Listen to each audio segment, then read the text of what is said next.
zonoje išaugęs nedarbo lygis, kuris vasario mėnesį buvo didžiausias per 3 metus.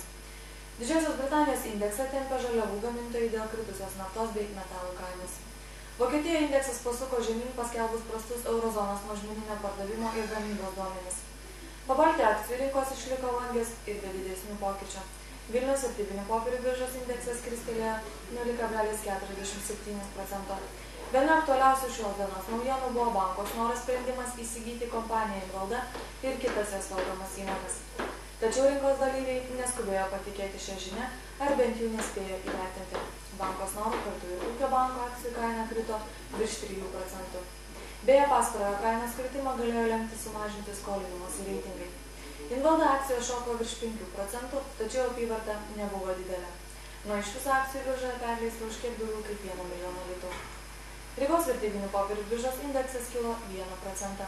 Dėl tiesioginio sandorio itin išaugo apyvarta Latvijos Kulniecybų akcijomis, kurių perleista už 76 tūkstančius latų.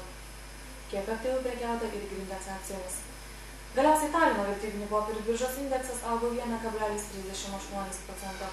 Šiandien vos dvi pozicijos, tai yra Talino Vesi ir Baltika, perkopė 22 tūkstančius eurų apyvartas.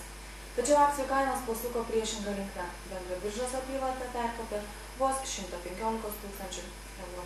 Šiandien naujienų tiek, viso geriausio.